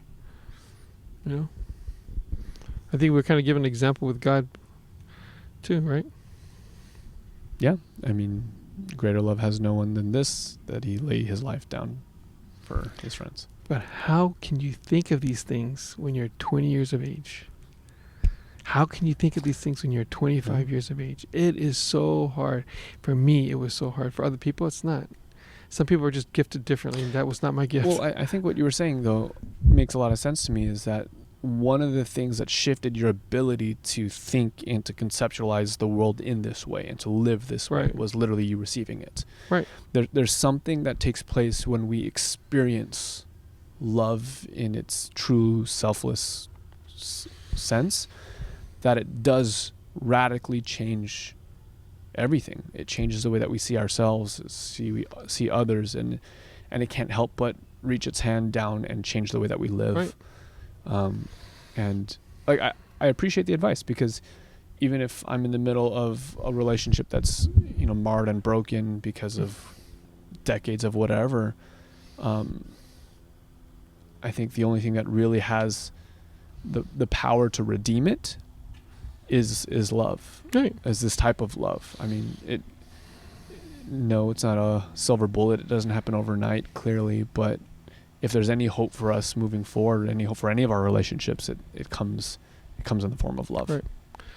And I think there's something to be said about being a strong male figure. I'm this is no derogatory to the opposite sex or anything. I think from my perspective, most of the failed marriages that I've seen, the male quit. Like the woman can quit, but I've seen, actually, let me rephrase that. I know majority of them fit in that mold. I know some that did not, but for the most part, the majority of them have fit that particular mold. So. Well, thanks so much for lending your story and your perspective on Father's Day. I appreciate it. Yeah. This is, I guess, it's this weird thing where we're shooting beforehand, but now it is Father's Day or past Father's Day when people are watching this. Right. My first Father's Day. And by the way, I want to say I'm very proud of you too. Thank you. I have an amazing grandson. I mean, I think you showed your ability when you were taking care of Ronan. Okay. My dog. Yeah, your dog.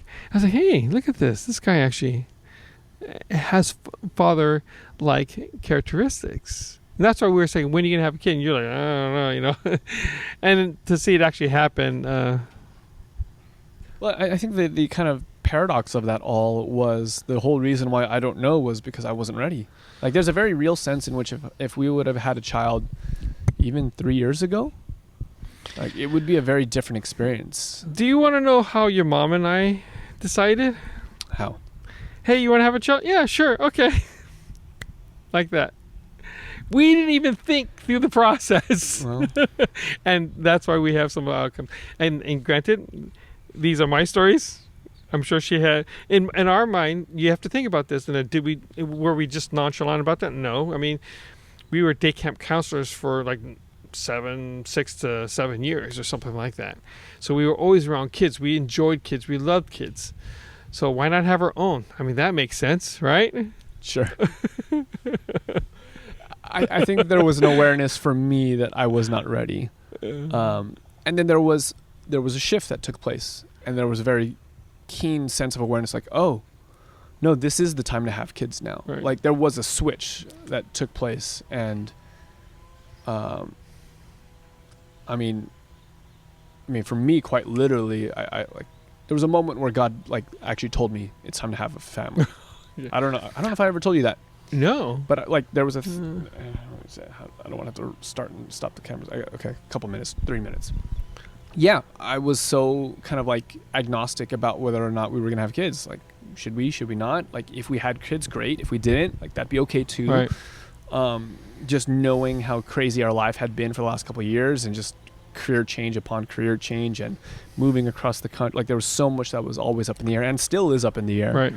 I just knew that I wasn't confident about our prospects. Right. And then,